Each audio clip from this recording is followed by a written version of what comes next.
These are transmissions from Not Really Rocket Science, where we talk about techniques, technology, learning, and lifestyle for the modern marketing engine. And today we've got a full-on YouTube trope. We're going to open up, unbox the Apple Watch Series 4 Hermes edition. We're going to look a little bit about what makes this watch special, if anything makes this watch special, why it might be special, and especially, there's a lot of specials, we're going to talk about why I think it's a genius move for Apple and Hermes to partner like they have. Let's do it. First thing that I love, if you spend any time with me, you know that I love delight, and delight often comes in unexpected places.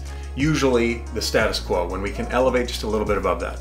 Apple does something really cool with their boxes where they've got a little pull tab. You can see that right there. They've got a little pull tab and they make it easy to open the box. There we go. So we've got our big orange box, and let's tear open some cellophane. Again, Apple does a nice job with just a little pull tab. You don't need to pull out your scissors or your knife and get all gnarly with it. You can just open that baby right up. If we open it up on the side so it slides out, we've got two boxes. Box 1 and box 2. Box 2 is going to be the sport band.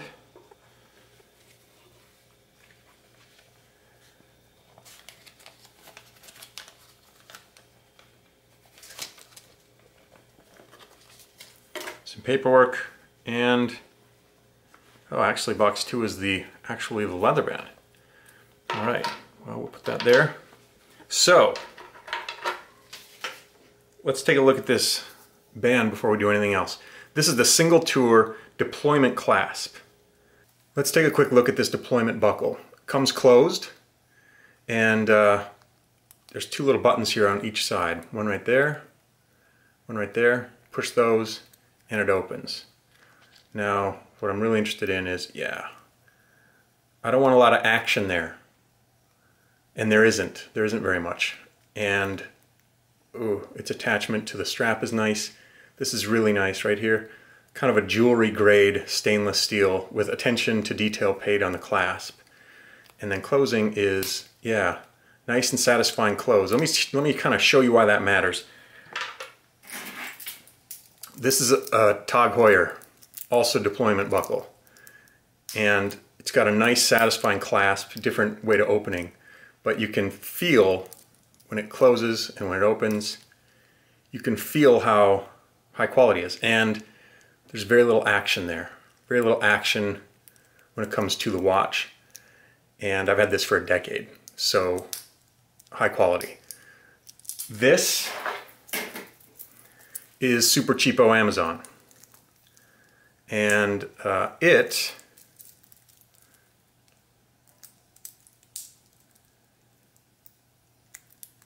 opens similarly to the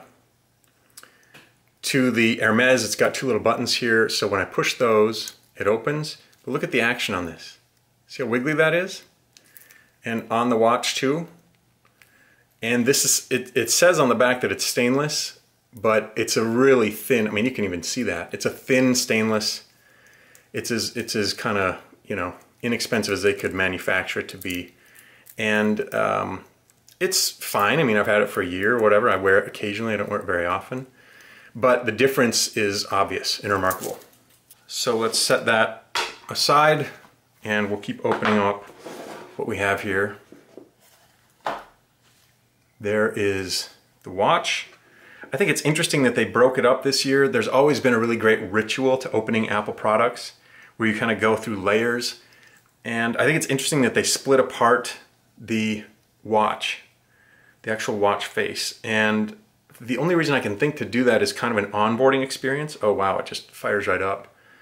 I'm sure that you've seen opening, if you're looking at this video, you've already watched a bunch of unboxings. So I'm not gonna get nerdy about this unboxing. But I think it's interesting that they broke apart the main watch from the straps and everything else, which is new this year. And my reason that I think that they did that was for onboarding. I think in doing that, they help people realize that you have to put on the strap, and then they can teach people how to take off the strap, and that the strap is, you know, something that they can customize and personalize. So let's put this on. So there's what it looks like when it's on. And let's look at the leather a little bit. I'm just going to slide it off my wrist. Now let's just look at some details here. Let's look at the stitching. That is really nice. And look at how soft it is. If we bend it, see that there's no creasing.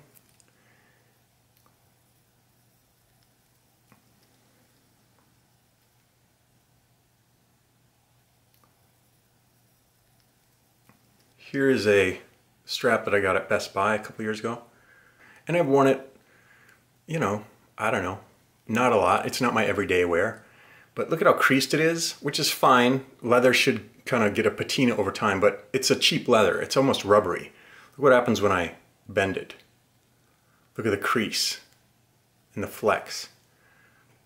That's a cheap leather. And then on the back, tough to tell, but you can kind of see the seam right there. It's several pieces glued together, at least 2 pieces glued together. Again, there's nothing crazy wrong with that. It just speaks to some of the difference. It's quite a bit thicker. Quite a bit thicker, but a lot less supple. All right, so let's put this guy back on. And it's gonna make a little click here. That's it. Put it inside the little straps there, and I'm in business. Now this is the kind of thing where once you set it, you can kind of leave it alone. Once you get it adjusted where you want it, you don't need to touch it again. That's the beauty of the deployment buckle, which was a deal breaker for me. If I couldn't have purchased this with a deployment buckle, I wouldn't have done it. So I really wanted a deployment buckle because I'm not the kind of guy who's going to sit and fiddle with putting this on and off every day. I'll leave a sport band on for that. Let's look at quickly what's in here. Here's your usual junk, some paperwork, and then this will be the sport band, the Hermes orange sport band. Actually looks like a brighter orange than I was expecting. Nothing special about this. It's just the same elastomer or plastomer or whatever they say it is. And there's a little bit of Hermes branding right there on the back. And here we are with the sport band. Nothing unusual about that. It's very bright orange, almost a tangerine. I expected more of a burnt orange, which is kind of their Hermes brand color. Like, I don't know, are those the same? Maybe they are. Let's pair this up and talk about a few things. So while this is setting up, let's talk just a little bit about the packaging, which I don't love from an Apple perspective. If you think about the old edition, it came in this singular sort of clamshell, white plastic, felt like a jewelry box kind of. I think it's weird that this comes in 2 boxes. I think that's surprisingly unelegant from an Apple perspective. And they usually pay more attention to things than that. I do like that this is an Hermes watch, whereas obviously the not Hermes are not gonna have a face like that. That's a detail that they could have left out and nobody would have thought twice about. But I think it's weird that there's 2 boxes. I think it's weird that each box has some paperwork in it that gets, you know, flimsy and falls all over the place and is a little bit of a hassle. And I think it's weird that they separated the face. I get it. I mean, I guess, like I said, they're trying to maybe encourage people to think of the bands differently than they are, or to feel more empowered about the bands. But it detaches the face from the watch band, which sends a weird message. It's my job as a marketer to overthink this stuff. But the ritual of past years where you would open the box and a intact Apple Watch would be kind of waiting for you, ready to put on, I think that was more delightful than this, which was a lot of opening boxes and shuffling around weird papers and taking things in and out.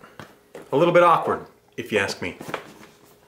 All right, we're fired up, and if we have a quick look at the watch faces, we've got some special Hermes branded faces. These are simulations of the Hermes Cape Cod rectangular watch faces, and we can customize just a little bit of this. We can customize the typeface.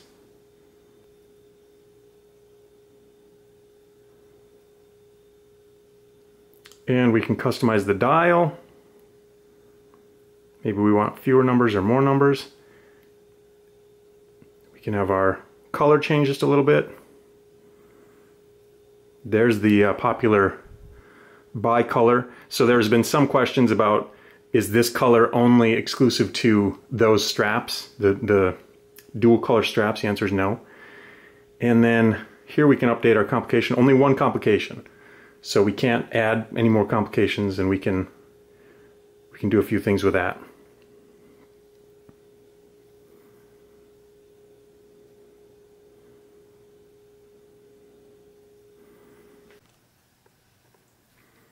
Something else that's kind of interesting, if you customize the new infograph face, you can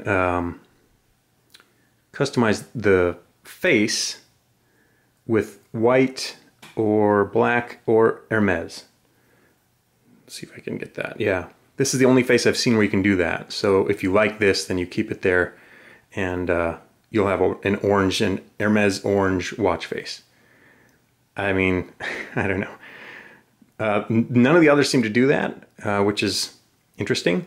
The other interesting thing is, and we're not getting into watchOS 5 or any of that stuff, but I had hoped that you could do more with the regular module, or modular, customize with, you know, more complications up and around, but you can't. You can't add any more than there were here, which is kind of a bummer. That's the one that I liked the best.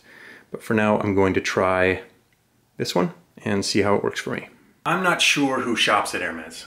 I think the ultra wealthy shop at Hermes. If we spend just a little bit of time scrolling through their website, we will look at the prices of some of their everyday items.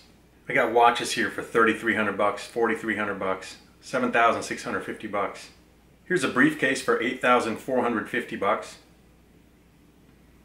Here's another one for a backpack for commuters, $7,450. How about baby gifts? Here's a bib for $135. Here's a stuffed animal for $315. There's some baby shoes for $150. Here's a beach towel for $600.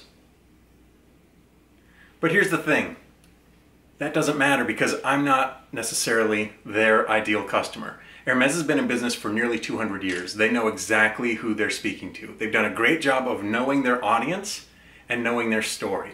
So they can charge these crazy high prices for things because to the people that are buying them, they don't seem like crazy high prices. That's what makes this partnership with Apple really interesting and unique for a few different reasons. First, let's look at this from Apple's perspective. So unlike the old edition, the ceramic editions that were white and gray, those required supply chain adjustments, they required some engineering, they required some design. They needed to do different things to build a watch made of ceramic and to source that watch. And then they had some special things inside the box. It was a special box, and then inside they kind of had a really nice charger. These are all elements that cost them money to make. They've gotten rid of the additions, and now the high-end watch is simply the Hermes. Apple doesn't have to do very much in this relationship. They really just have to sell an Hermes band. They've made a couple changes to the programming, you saw the faces, and they've made some adjustments to some of the branding on the boxes, but nothing crazy. So it's a really ideal situation for them because Apple doesn't have to spend very many resources to have a really cool product on the top end. Are a lot of people going to buy these watches? I don't know. I don't think that a lot of people bought the edition, the ceramic, and I know not very many people bought the old gold ones, the 14 karat gold, back with the Series 0, but I don't think that that really matters to Apple, or at least it doesn't as much.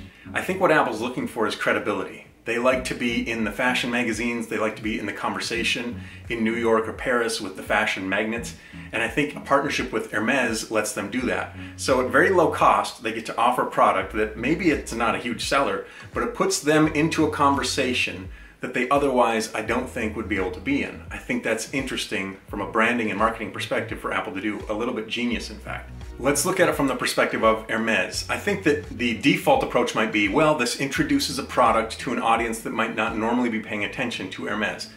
I don't think that they care about that. I don't think that they're necessarily trying to connect with the Apple customer in a way where they think if somebody buys a $500 band, they're gonna jump up to buying a $9,000 briefcase. I don't necessarily think that that's a logical approach for them. What it does for Hermes, and here's why it's genius, it makes Hermes part of the conversation for the only timepiece that anybody's talking about today. You may not even know who Hermes was before they put a partnership together with Apple. And now every time Apple is mentioned, every time their new product is launched, the Apple Watch gets written up about, not just in tech magazines, but in lifestyle magazines or just ordinary news magazines, Hermes gets a mention. That's a pretty compelling reason to partner with somebody, particularly with Apple. Then let's look at it from the customer's perspective. There's a lot of discussion about how expensive the Hermes edition is. It's about as expensive if you buy, well, this, the deployment clasp, as the old edition was. But there's hardly anything on the Hermes website that's $350, $400, $500. You can't buy Hermes watch bands. If you have an Hermes watch or you have some other watch, you can't just go into the store and buy a band. They don't sell those separately. So in some ways, the Apple watch bands are unique. They're the only ones that they sell that are strictly bands. The deployment clasp, right now anyway, they don't sell those with their normal watches. So in some ways, it's an Apple Watch exclusive. But it is a crazy bargain that you can buy these amazing bands for $300, $400, $500. It might not seem like it, and that's okay if it doesn't to you, but if you look at kind of Hermes in its entirety, it's pretty remarkable that you can buy these bands for so little money. So in that way, I think this is kind of a steal for customers who care about this kind of thing, and not everybody does. I showed you some of the differences early. A lot of people are just gonna wait and go buy the version that looks similar on Amazon or whatever that's mass produced, and that's fine. Go ahead and do that. If you care about quality, if you care about craftsmanship, if longevity is important to you, Hermes is an obvious choice. It's an obvious consideration. There are other brands maybe you want to look at, but Hermes puts itself into that conversation too. I think that that's really interesting. Now the edition, the old ceramic edition, which now the Hermes essentially has to replace, it came with more tangible benefits, so I'm not sure how that's going to play out. It was made of different material, so if status was important to you, you could kind of show that off. And maybe the quality was better. The ceramic was really hard, so it never scratched the way that like the aluminum does. It came with the special charger, it came in a special box. Those are add-ons, they're value adds. Those are benefits and pluses to owning something different. You're not owning anything different now. This is just the same stainless as you can buy. It's the band that is the distinction. Status then doesn't really come into play. Nobody from across the room is going to notice that you have an Hermes watch on. So then it really becomes personal. Do you care about quality and craftsmanship and timelessness and maybe the heritage of Hermes and that they know what they're doing with leather goods? Those are things that you buy this because you think this is going to offer a different experience for me than if I were to do an alternative. Apple has its own leather bands and those are cool. The minimalism goes really well with the watch, but they're also kind of funky. I don't like Apple's leather. It feels really plastic. It doesn't feel real, and it hasn't worn very well over the course of a year. It kind of frays. It seems cheap. It seems inexpensive. It seems mass produced. It seems like the kind of thing that they can chunk out a whole bunch of so they can sell them with the Apple Watch. That's cool. If that's the look, if that's the vibe that people want, Apple makes that available. Hermes offers something different.